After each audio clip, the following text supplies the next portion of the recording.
Field herping is one of my favorite hobbies and pastimes, and that continued to be the case in 2025.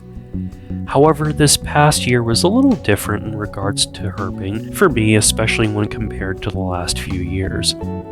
Ever since 2021, I've spent a lot of time living in the southeastern United States, and because of the warm climate and great diversity of reptiles and amphibians in this area, I constantly came across herps year-round and found so many new species in the process. From encountering species while not even herping, to traveling far away to target specific ones, and everything else in between, my passion and interest in herping only grew during this time. However, not even 1 month into 2025, I suffered a devastating knee injury when I obliterated my ACL and tore each meniscus in my right leg. This resulted in me spending significant time out of the field this year as I focused on rehab and recovery.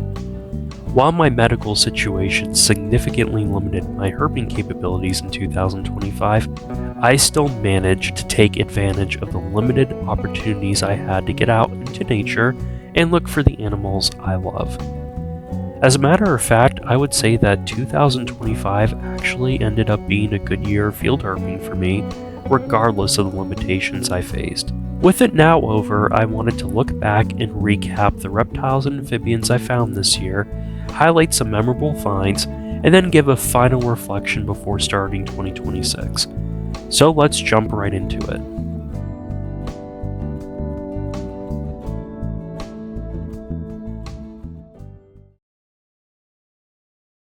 Alright people, got a little striped mud turtle right here. This is the first herp that I've herped in 2025. When 2025 began, I was living in the Everglades of South Florida, where I had resided for the last several months. Being in the Everglades is basically a herping cheat code because on top of having so many species, the subtropical climate of South Florida means one can herp year-round without having to put in much effort at all. My accident did not happen until the end of January, so the first month of 2025 was probably the most physical freedom I had to herp during the entire year. I didn't go on any trips or crazy rocket runs, so herping consisted of incidental observations and species I saw during night cruising and group day hikes with friends. Everything I found in this stretch were mostly all common species of the river of the grass, such as cottonmouths, water snakes, mud turtles, gators, things like that. I would say that probably the most significant finds within this stretch were probably Burmese pythons, a well-established invasive species that for unfortunate reasons is probably the most well-known snake in the Everglades. A horrible precursor to my injury was coming across an injured black bear limping across the road 3 days before I hurt my own leg. Talk about having a black cat crossing in the road in front of you bad luck moment. When my accident happened, everything changed for the immediate future. I ended up having to move out of the Everglades to more urban South Florida, deal with my medical complications, so other than some incidental finds, herping for the next couple of months pretty much stopped for me. It wasn't until March where I made some progress in my pre-surgery rehab that I was able to return to some light herping. Still being in South Florida, this included the same common species I just mentioned, but I was able to see this American crocodile in some more freshwater habitat, which was pretty significant. Some other cool finds included my first corn snake of the year, a chicken turtle, breaking my record for the most alligators I've seen together at one time, and some gopher tortoises. Probably the herping lowlight of 2025 was coming across one of the largest dusky pygmy rattlesnakes I'd ever seen on a dirt road. Unfortunately, we soon realized that this snake was injured and dying, so I decided to make the difficult decision to humanely euthanize it. However, not too long after, I was able to make up for that during a very memorable day of herping. After not herping for a little bit, I went road cruising in some pine flatwood habitat, trying to search for my first alive Florida timber rattlesnake. While that was unsuccessful, I did manage to get several other snakes, including 2 uninjured pygmy rattlesnakes right next to each other, and both were different color phases. Why is this significant? Well, in my past experience, I have always gotten different color phases in separate areas, so to get two phases right next to each other was something that honestly had never happened to me before. I also got a couple of cottonmouths, but finding a gorgeous eastern glass lizard was easily right up there with the two pygmies as the best finds of the day. Shortly after this herping outing, I finally had surgery and I wasn't able to herp again for almost 3 months. During that time, while still in Florida, I did come across a mud turtle in the neighborhood I was living in, and you can see here me moving it while on crutches, and maybe not the smartest thing to do, but you know. By the time I was able to herp again, I had left Florida and had moved back home to New England to finish my rehab. Now in the heart of summer, the ideal herping season had just passed for this region, but I still was able to find some common species such as water snakes,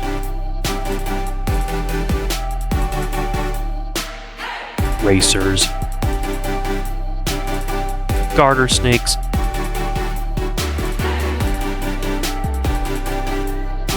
and painted turtles. One big highlight though was finding 2 eastern milk snakes on the same day, which hadn't happened to me back home in a few years. And the biggest surprise was continuing to come across this same spotted salamander in some dry xeric habitat during the warmest time of the year. The couch cushion it was residing under must have retained enough moisture for it to not dry up, because otherwise this just made no sense to me. In August, I got to assist with a research project extracting hatchling diamondback terrapins from their nests, and seeing the newborn and adorable hatchlings was very enjoyable to say the least.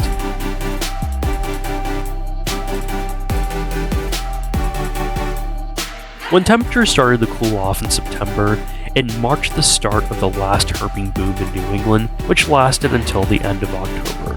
And on one particular 70-degree cloudy day in early September was probably my best herping day of the year. To start the day, I found a garter snake crossing the entrance of a hiking trail literally steps from where I parked. Then I road cruised a spotted turtle for the first time in more than 5 years. And then my friend Will caught a gorgeous eastern milk snake. And then this happened. Tell me when you see it. Is that a hog? Oh my god. Is that a hog? I'm leaving that right the way it is so you can get your camera, is how I found that. No That is way. insane. This would be my only hognose of 2025, but coming across my favorite snake made the day unforgettable. We went on to get 2 racers, including one that was at least 4 feet long, and then experienced one of my most memorable flipping finds ever. Alright. So, I flipped this board right here with Yep. tons of ants. And What? Ringneck Central.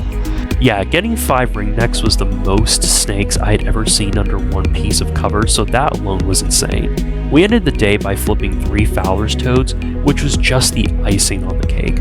At the end of September, I ended up finding my first Montane copperhead for the first time in 4 years. It was a little challenging to photograph it because it was hiding under a fallen tree, but just seeing one was good enough for me. During October, the reptile activity did quickly diminish, but the snakes I saw this month were easily some of the most memorable and significant of the year. Somewhere in the Northeast, I was herping with Will when he found this Montane timber rattlesnake. Unfortunately, by the time I got to him, the snake had retreated, so I didn't get to see it with my own eyes. However, this was still a very noteworthy observation, and I'm happy he was able to get some voucher footage of it, and being kinda close to it, I decided to include it in the video. The highlight of New England herping this month, and right up there with the hognose and spotted turtle, and the best finds in the region this year, was coming across my first smooth green snake of 2025 and finding it in an area for the first time in 4 years of herping there. So that was super unexpected, surprising, and just ridiculous. While finding snakes became more challenging in October, finding salamanders on the other hand became super easy. Red-backed salamanders were pretty much the majority of the species I saw. One day we found at least 24 of them, which was probably the most I'd ever seen in one day alone. Surprisingly, spotted salamanders also had a good run in October, including this large adult we found under a log, and then 2 smaller ones during the same day we found the smooth green. We also got another young spotted under a rock right next to this eastern newt. But October was also pretty significant because it marked my first overnight and long-distance herping trip since 2024. By this point in time, I had felt strong enough to go on a spontaneous rocket run down to the Pine Barrens of southern New Jersey, an area that I had never been to before but always wanted to go because of its unique herp diversity compared to the rest of the Northeast. As it was now the second half of the month, we didn't see much despite our cruising and flipping efforts, but finding a couple of species of lizards near the northern limit of their range was really cool, especially coming from the lizard void of New England. But easily the highlight of the trip and probably my most significant herping encounter in all of 2025 was seeing my lifer northern pine snake. After finding so many new species over the last few years, this pine snake was my only lifer in all of 2025. We also thought that it had been struck by a car, but were delighted to discover it was completely unscathed. The northern pine was also our main target in the New Jersey Pine Barrens, and it was also the only living snake we found during the entire trip. When I returned from New Jersey, the herping season in New England was pretty much over, so a month later I decided to fly back to Florida, where I spent 1 week in November herping and being with friends and family. Even though almost every herp I saw on this trip was a common species I had already seen earlier in the year, it was so nice being able to see herps active, especially because it was so cold back home. Herping highlights of the trip included my second croc of the year, a couple of corn snakes, and some basilisks, but the 2 most memorable finds were my 3rd ever veiled chameleon and my first tokay gecko in more than 2 years. When I returned back home to New England, it was too cold to herp, so this Florida trip marked the end of field herping in 2025 for me. It was the first time in 5 years that I didn't see a herp in the month of December, which definitely added to herping being more limited this year.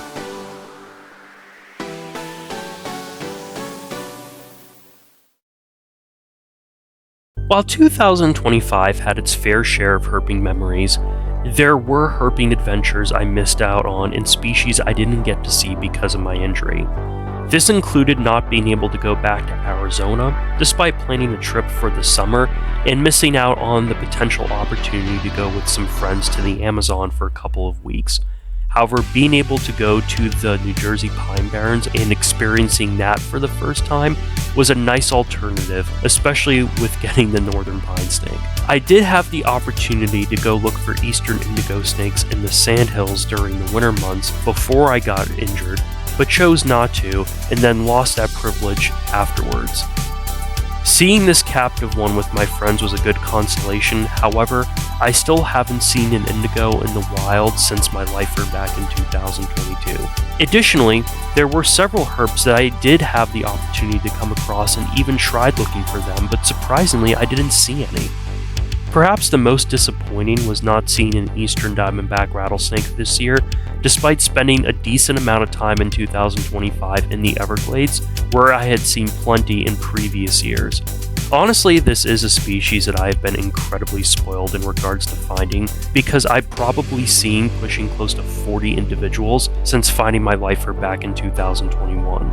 Additionally, 2024 is when I saw 2 males combat dancing, so maybe I was due for my luck to finally run out.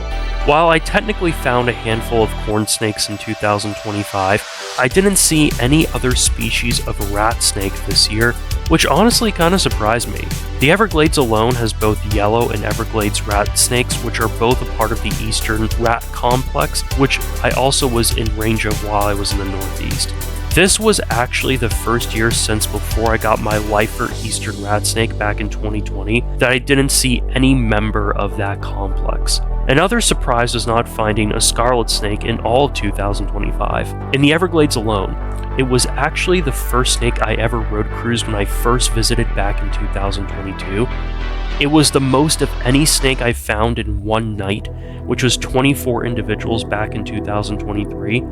and it was the first snake I found when I moved back to the Everglades in 2024. If anything, I'm kind of disappointed that I didn't see any in 2025. Some species, however, were a little more challenging to see, and not finding them in 2025 wasn't as surprising. This included eastern mud snakes, swamp snakes, and worm snakes, but 2024 was my best year for those species, so I can't really complain with them.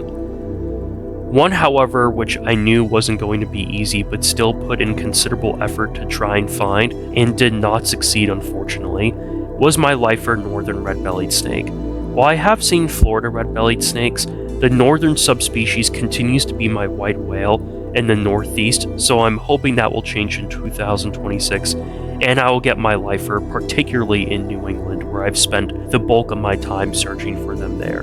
And I think that is a perfect segue to the final part of this video.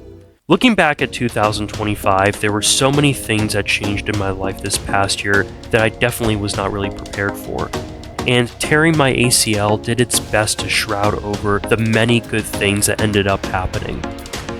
However, one aspect that persevered despite it being tested was my passion for field herping.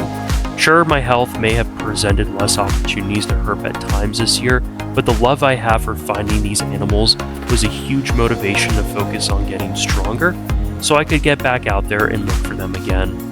As we move into 2026, I am excited for another year of herping adventures and to make the most of whatever opportunities lie in front of me. If you made it this far in the video, thank you so much. I really appreciate your support and hope you enjoyed it. Until next time.